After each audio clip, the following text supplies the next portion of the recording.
Good morning, friends. Myself, Dr. R.C. Chauhan, Associate Professor, सम्राट Prithviraj Chauhan, government college Ajmer. आज हम जो टॉपिक डिस्कस करने जा रहे हैं वो है बीएससी पार्ट सेकेंड का physics first unit first, and that is transport phenomena, अभिगमन परिघटनाएं। इस चैप्टर में जो इम्पोर्टेंट टॉपिक्स है उसको शुरुआत करते हैं। That is mean free path, माध्य मुक्त पथ। जैसे नाम से क्लियर है, mean free path means free path का मीन है, मुक्त पथों का माध्य है। मुक्त पथ किसे कहते हैं? मतलब ये है कि यदि बहुत सारे कण उपस्थित है, आपस में टक्कर करते हैं, तो जो दो टक्करों के मध्य जो पथ होता है उसको मुक्त पथ कहते हैं। उन सब का यदि माध्य निकाल लें तो यह माध्य मुक्त पथ कहलाता है। तो आइए देखते हैं इसकी डेफिनेशन क्या है। कि अणुओं के मध्य, दो टक्करों के मध्य कोई आकर्षण बल नहीं होता, अतः ये सरल रेखा में चलते हैं। They move in the straight line because there is no traction force in between the molecules during the two collisions. दो टक्करों के बीच अणु द्वारा सरल रेखा में चली गई दूरी मुक्त पथ कहलाती है, तथा अनेक मुक्त पथों का माध्य माध्य मुक्त पथ कहलाता है। इसे फिगर से क्लियर है कि एक पार्टिकल है ए और वहाँ से बी तक चलता है, तो ये अलग अलग बिंदुओं पे हमने देखा, पहले L1 लेंथ आई, फिर L2 आई, फिर L3, L4, L5, 6 and so on. So we can say कि एक और दो के जहाँ पे टर्न होता है उनके बीच में सीधी रेखा में गति करता है। जहाँ पे टक्कर होती है उसकी दिशा बदल जाती है, उसका वेग बदल जाता है। सो जैसे टक्कर हुई उसके बाद लेंथ उसके L2 हुई, फिर दूसरी टक्कर होती है, फिर उसके बाद में उसकी लेंथ L3 हो जाती है, और इस तरह से L4, L5 से चेंज होती है। सो यदि हम इसका औसत निकालना चाहें, माध्य निकालना चाहें, so the lambda equal to the L1 plus L2 plus that is Ln divide by the n. So the L by n, L is the total length traveled by the particles or the molecules and that divided by the total number of the collisions. ये कुल तय की गई दूरी divided by टक्करों की संख्या। यदि हम इसको दूसरी तरह से देखें तो lambda equal to V average into the T by the N. V average लिख सकते हैं, पर औसत वेग है इसका, माध्य मुक्त पथ वेग है। सो किसी लंबे समय अंतराल में किसी अणु के मुक्त पथों का औसत माध्य मुक्त पथ कहलाता है। This is the shortest definition of it. कि बहुत लंबा समय अंतराल है, इसमें अणु के मध्य जो टक्कर होती है उनके मध्य जो मुक्त पथ होता है उन सबका औसत जो होता है उसको हम माध्य मुक्त पथ कहलाते हैं। Now we want to derive the expression for the mean free path. माध्य मुक्त पथ का हम व्यंजक निकालना चाहते हैं। कि माना कि गैस के प्रति एकांक आयतन में अणुओं की संख्या n है, that is the number of molecules per volume is the n, तथा गैस के प्रत्येक अणु का व्यास डायमीटर d है। To calculate the mean free path, हमने ये माना कि केवल एक ही अणु गतिशील है। हमने ये मानते हैं कि ये कल्पना की हमने कि एक ही अणु गतिशील है, बाकी सब रेस्ट में है, और ये जो अणु है उन सबसे टक्कर करता है जो एक पर्टिकुलर रेंज में आ जाता है। सॉरी, अतः गतिशील अणु उन सभी अणुओं से टक्कर करता है जिनके केंद्र उस अणु के केंद्र से d दूरी पर स्थित है।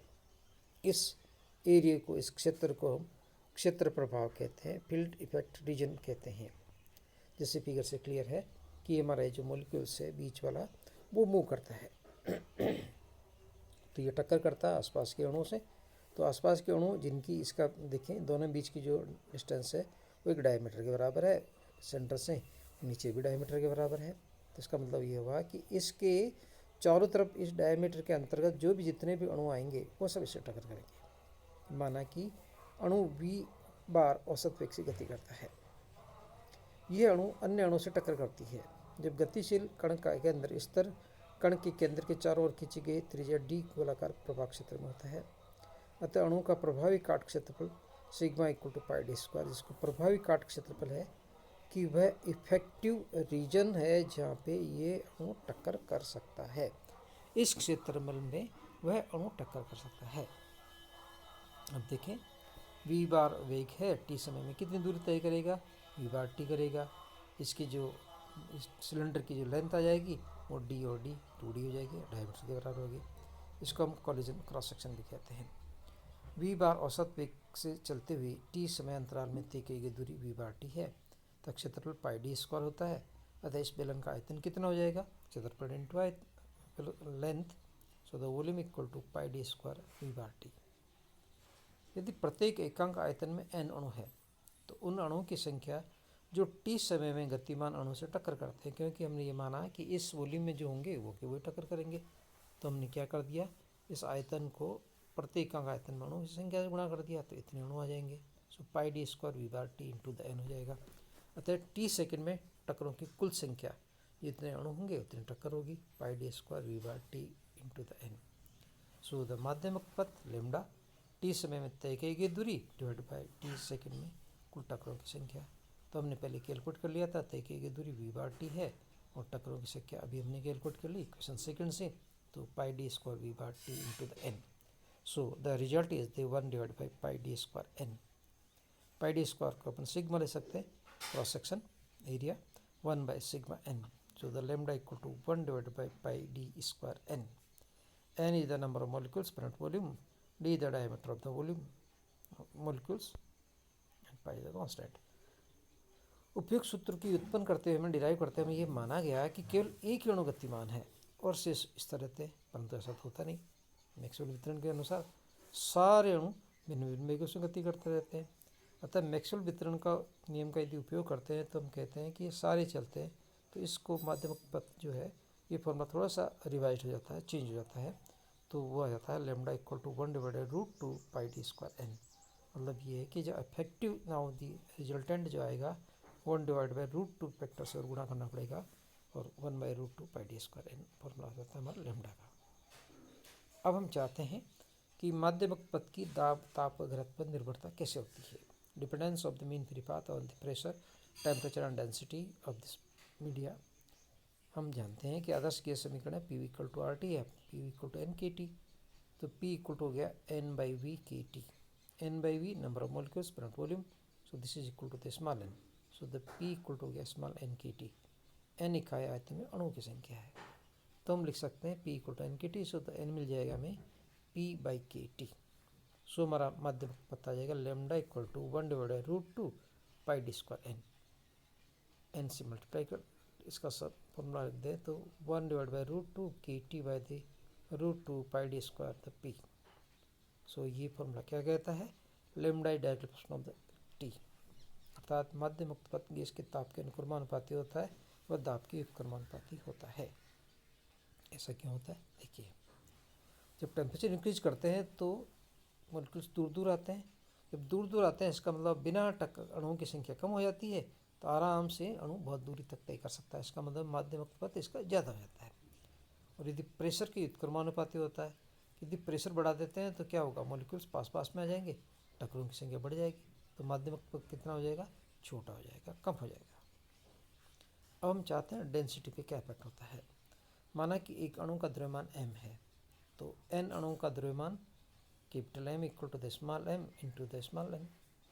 क्यों ऐसा, क्योंकि n अणु है प्रति एकांक आयतन, अतः प्रति एकांक आयतन का द्रव्यमान घनत्व जिसको हम कह सकते हैं rho equal to small mn। तो हमने m का फॉर्मूला यहाँ से चुरा लिया, so n equal to rho by the m। Rho is the density, m is the molecule mass of the one molecules, so the lambda equal to root 1 by root 2 pi D square n। वही formula रख दें n की जगह, so we will get lambda equal to m divided by root 2 pi D square rho. So इस फॉर्मूले से मिलता है lambda is inversely proportional of the rho, कि माध्यमिक घनत्व की व्युत्क्रमानुपाती होता है। घनत्व ज़्यादा, माध्यमिक पथ कम, ज़्यादा डेंसिटी, कम दूरी तक फ्रीली चल पाएगा, इसलिए मतलब दोनों को एक दूसरे विपरीत हो जाते हैं। Now the last topic for today, इसको हम कहते हैं डिस्ट्रीब्यूशन ऑफ फ्री पाथ, माध्य मुक्त पथों का वितरण।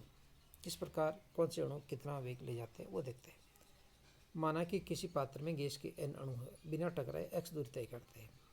उनमें से dn अणु x प्लस dx दूरी के मध्य टक्कर कर लेते हैं। तो प्रायिकता सिद्धांत के अनुसार हम जानते हैं कि x दूरी तय करने के पश्चात यदि dx दूरी में टकराने में अणुओं की संख्या dn है, तो दूरी dx तथा कुल n अणुओं के अनुक्रमानुपाती होती है।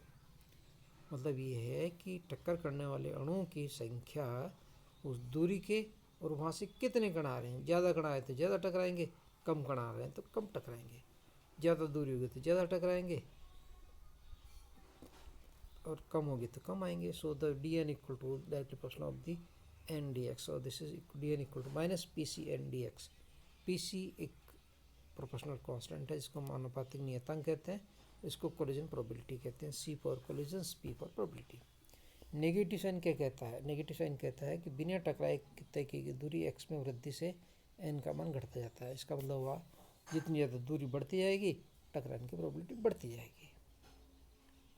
देखिए, जैसे आप घर से निकले, पास में यदि किसी गली में जा रहे हैं तो इसका मतलब आप पास की सड़क पे जा रहे हैं तो टकराने के चांसेस कम है, लोगों से मिलने की, गाड़ी से आपकी होने प्रोबेबिलिटी कम है। और यदि आप बहुत दूर जा रहे हैं, हज़ारों किलोमीटर सफ़र करते हैं तो टकराने की प्रोबेबिलिटी बढ़ जाती है। यही ये समझाना चाहता है। So we say D N equal to the minus P C D X, D N by the N equal to minus P C X. Integrate कर देते हैं डी एन बाई एन को, इंटीग्रेशन और minus P C x. So the D N by N को हम जानते हैं log N होता है। So the log n minus P C X plus C, C is constant of integration. निकालने के लिए परिसीम बंधन, बाउंड्री कंडीशंस। प्रथम स्थिति x इक्वल टू 0 पर n equal to N zero था, माना कि आने वाले अणुओं की जो संख्या है वो n equal to N zero है। So logarithm of the n zero equal to minus P c into the zero plus c. So c equal to logarithm of n zero. So we can write logarithm of the n by n zero minus P C x. So n equal to N zero e raise to minus P C x. ये क्या समझाता है? ये बताता है कि जैसे जैसे x बढ़ती जाएगी n की संख्या कम होती जाएगी। चूँकि x दूरी तय करने के पश्चात बिना टकराए अणुओं की संख्या x है, अतः अणु द्वारा बिना टकराए दूरी x तय करने की प्रायिकता p equal to n by n zero e raise to power minus P C x प्राप्त हो जाती है। सो ये था हमारे डिस्ट्रीब्यूशन ऑफ द मीन परिपात एंड द मात्रिक मीन परिपात। माध्यमिक पद क्या है, इसका वितरण किस प्रकार होता है, ये प्रेशर, टेम्परेचर पे और घनत्व पे किस प्रकार निर्भर करता है, ये आज हमने अच्छी तरह से समझे। I think so we will be get good knowledge for this one. Okay, happy day, thank you.